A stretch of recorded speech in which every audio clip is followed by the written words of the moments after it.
Good evening. Early evening. It's 5:30, and we are in Commission Chambers for a special City Commission meeting. It's February 8th, 2021, and just quickly, I'd like to introduce the folks sitting up in front of you. To my right, your left, Recording Secretary Cassidy Ritz. Down in front, we have our City Clerk, Colby Salento. And then Randy Hayes, our City Attorney. Zone 1 Commissioner Dwight Selby. Zone 2 Commissioner Troy Kent. To my left, your right, we have our Deputy Mayor and Zone 3 Commissioner Susan Persis. Commissioner Rob Littleton from Zone 4. And then down in front is City Manager Joyce Shanahan, Assistant City Manager Claire Whitley, and for those of you listening online, I'm Mayor Bill Partington. We have one matter for our meeting tonight, and it's 2A, and I'll ask the clerk to read that by title only.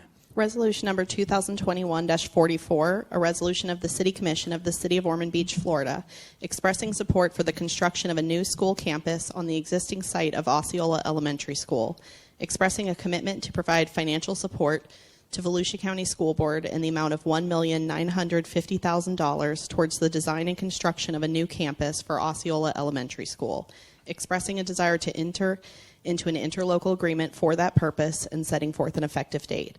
This is resolution number 2021-44, read by title only.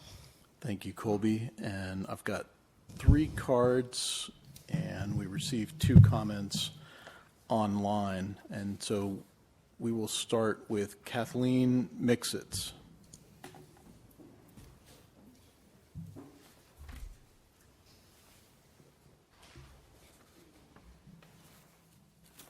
Hi, my name is Kathleen Mixitz, and I'm actually a resident of Ormond by the Sea. I have attended all of the school board meetings since the start of the discussion of whether or not we were going to merge Osceola and Ortona, or whether or not we were K through 8, K through 5, all of that. I don't feel that it was adequately discussed when they finally made the decision due to the COVID situation. So after reaching out to Mr. Persis, I went ahead and started a petition online and in person, getting signatures, hoping to convince the school board that they needed to change their mind. Sorry, I'm a little nervous.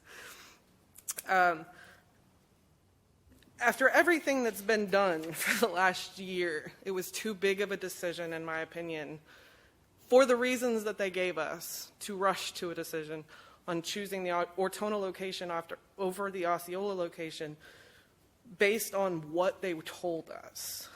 I feel like there had to have been something else that they were but that was discussed that wasn't discussed with the public. So I reached out to the school PTA, and I reached out to the SAC, and I reached out to the principal, and I started a petition.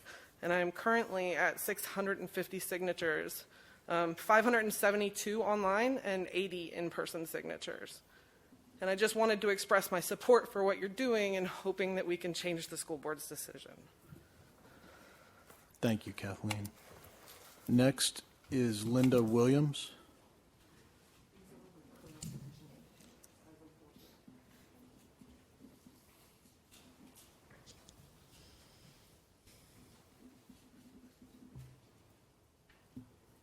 Hi, it's good to see y'all again.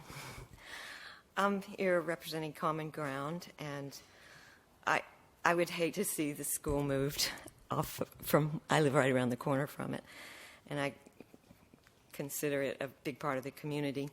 And maybe it's too late, but I wonder, and I sent you all an email regarding this, I wonder if we could get all parties interested in building a new school to come together and find common ground.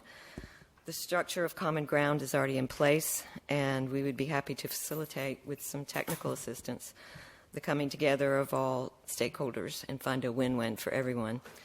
There's usually a deeper issue that everybody agrees on, I'm finding, in finding common ground at the heart of the conflict.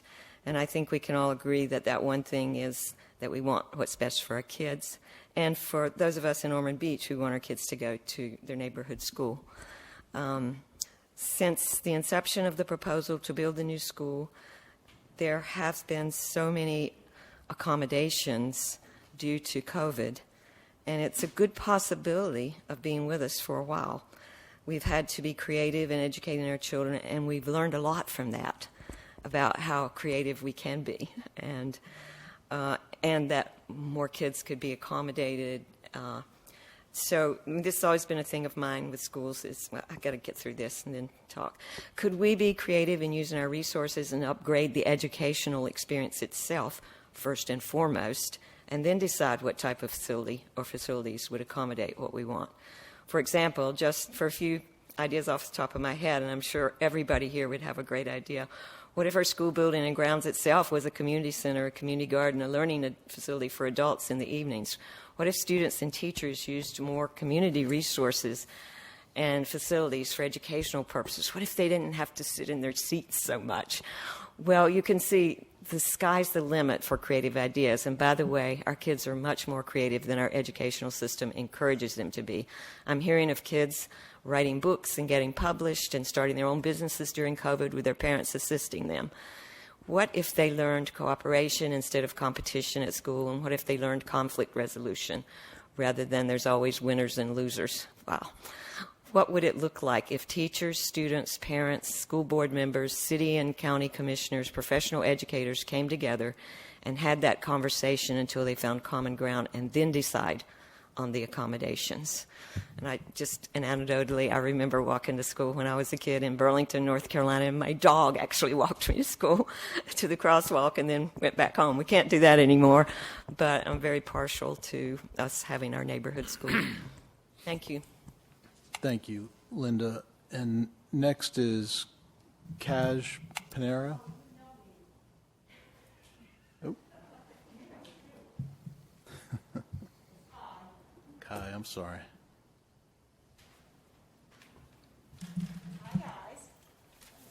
Lived here 20 years, and this is my third time in front of City Hall. Well, I wanted to talk, but then my husband said, why don't you just read the letter that you sent Volusia County Schools? And I'm going to give you a copy of that with their replies when I'm done. I had 3 replies from Linda Colbert, from a Reuben, and from a Carl Persis, who actually wrote me a letter. I'm fogging up, excuse me. Can I take this off while I speak? Sure. Okay. Thank you. My name is Kai Pinero. I live on Seminole Avenue, across from Osceola Elementary. A lot of trucks moving in over there. Would have been nice if the neighborhood had been informed a little bit more. My letter was to the Board of Volusia. My family moved here from New York City in the year 2000 because our realtor told us about Osceola Elementary School. After raising 5 children in New York City, we were going to homeschool Justin. I was sick of it. We bought the house, which was located directly across from the teacher's parking lot. We love it. We absolutely love it. Our grandson, Justin, you know Justin, well, he attended the only pre-K they ever had and then finished Osceola, Ormond Middle, Seabreeze, Daytona State, graduating this past year from Stetson with a biology degree. He's currently in Michigan with a NOAA internship. I've been very active with Osceola Elementary's Media Center, Ormond Beach Media Center, Seabreeze Media Center, and so on, as a county volunteer for the school system. I was on the Osceola board as a parent volunteer. Mr. Persis knows me very well. He was principal when Justin attended pre-K for speech at Tomoka. We used to bring our great parents for show and grow instead of show and tell. I had heard of nothing but one meeting to discuss the problem at Osceola, and I couldn't attend. I was actually at one of my last days at work before COVID shut me down, and money was more important at that moment. Now, this is more important since I'm still not working. Jean's going. She's out of work due to COVID. Now she has it herself because she tried to go back to work. Now all we see are the trucks and the COVIDs and the little buildings they're putting back there. This neighborhood, when was the neighborhood going to be brought in on this decision? And please tell me that's not me. And what about the joy of watching? My husband is almost 80 now. He loves sitting out front watching those children play and laugh and have such a good time in front of the school, in the yard. And we don't even know what's going to be property values. One of the people in the neighborhood thought that they were bringing in those pods for Tomoka to be rebuilt. And then after that, they thought they were going to sell it and make a high-rise. And that's pretty much all I had to say anyhow. But let me give you a copy of everything. Thank you. We'll make that part of the record. I also received public comment electronically from Joe Perez, supportive of the Osceola site, Bonnie Thompson, supportive of the Osceola site, and Norman Lane, whose wife, I believe, was a nurse at Pine Trail for years, and then Norman has his own company, Rotomation, and volunteers at Spruce Creek with the robotics program. So, and he was very much in favor of everything we can do to save Osceola as well. So that's all the cards and public input I have at this time. Move approval? Moved and seconded. Any discussion? I have a question. Commissioner Persis. I'm assuming the entire amount are earmarked, they're categorized, and I think they are because I read it, depending on, I'm just questioning the amount, like, could we make it like an even two, or like in case there's something else that might need to be done that we could help Well, out? I think those are all, can you hear me? Mm-hmm. Okay. I think those are all estimates. I mean, Right. I think, what are we talking about, $50,000? Right. Yeah, So I think if, we're going to have to come back to you with final amounts. So, Okay. I mean, that's a general I got offer. it. Okay, Because we're going to have to work out an interlocal agreement, and that final dollar amount would be in there. okay, thank you.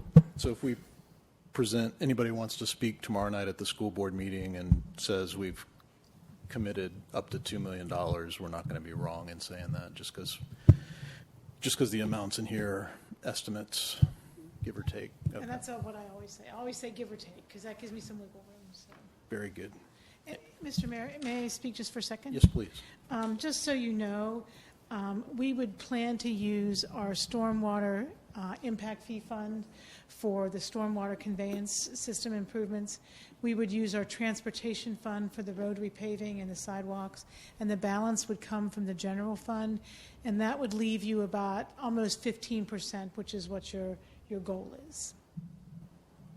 Perfect. Any other questions or anyone else wish to comment? Colby, please call the vote. Commissioner Selby, Yes. Commissioner Kent, Yes. Commissioner Persis, Yes. Commissioner Littleton, Yes. Mayor Partington. Yes.